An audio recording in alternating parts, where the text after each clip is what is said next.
ये हम शेयर करवाते हैं आपके साथ लेक्चर। ये सेफ्टी एल्गोरिथम, इसके दो पार्ट्स थे बैंकर्स एल्गो के। बैंकर्स एल्गो का एक पार्ट हमने कर लिया, सेफ्टी एल्गो विद एग्जांपल हमने कर लिया कि हमें सेफ्टी सीक्वेंस निकालनी होती है प्रोसेस की कि सेफली कैसे एग्जीक्यूट हो सकता है। ठीक है, अब इसको निकालने के बाद अब ये जो स्लाइड में लिखा हुआ है सब कुछ ना, system is safe state since this sequence, सही। अब इन्होंने ये सीक्वेंस निकाल के आपको दे दिए, लेकिन ये निकाली कैसे है ये स्लाइड में भी नहीं है और ये बुक में भी मौजूद नहीं है। तो आप इन लेक्चर्स के जरिए से पढ़ेंगे तो फिर आपको आसानी हो जाएगी। दूसरा पार्ट इस एल्गो का क्या है, दूसरा पार्ट हमने इम्प्लिसिटली सॉल्व किया है।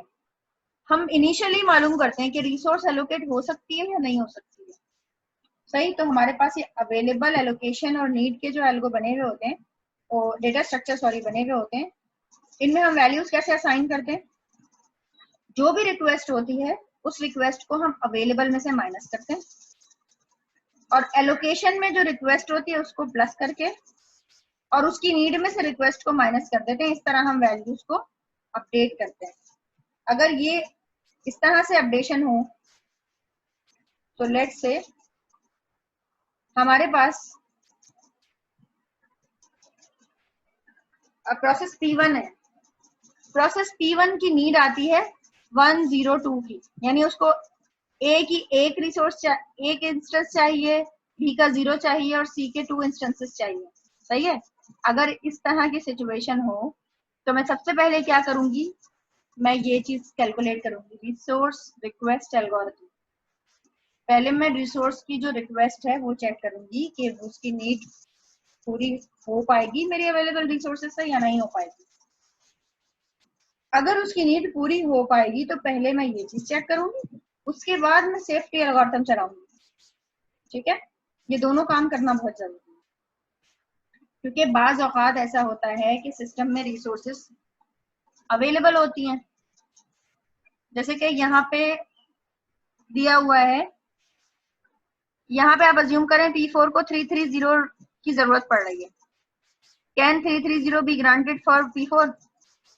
अब इसको मालूम करने के लिए आप क्या करेंगे, आप पहले तो वही ये रिसोर्स रिक्वेस्ट एल्गोरिथम जो है ना, इसमें वैल्यूज को रीसेट करेंगे कि असाइन हो सकती है या नहीं हो सकती है। अगर यहाँ पे ट्रू आ रहा है तब तो सेफली असाइन हो सकती है, लेकिन इसके असाइन करने के बाद जो साइड इफेक्ट्स होंगे ना असाइनमेंट के, वो क्या होंगे, क्या सेफ पाथ पे रहेगा सिस्टम या नहीं रहेगा, वो मुझे सेफ्टी एल्गोरिथम से पता चलेगा।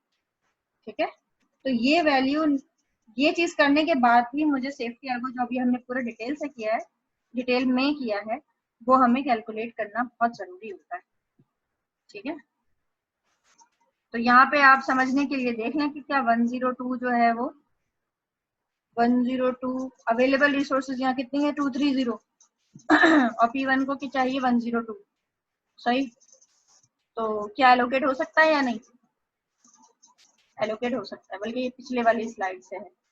332 अवेलेबल है, सही है, और P1 को कितनी रिसोर्सेज चाहिए 102 चाहिए। 332 से 102 लेस है ना, लेस होना चाहिए या इक्वल होना चाहिए। तो लास्ट वाला जो एलिमेंट है C की जो रिसोर्सेज हैं वो इक्वल है। सेफली असाइन हो सकता है या नहीं हो सकता, उसके लिए मुझे दो काम करने होंगे, रिसोर्स रिक्वेस्ट देखनी होगी क्या फुलफिल हो रही है या नहीं हो रही, दूसरा मुझे सेफ्टी एल्गोरिथम की निकालना पड़ेगा, तो मुझे सेफ्टी सीक्वेंस निकालनी होगी। ठीक है, तो जो काम हमने किया है, executing safety algorithm shows that sequence satisfy safety requirement.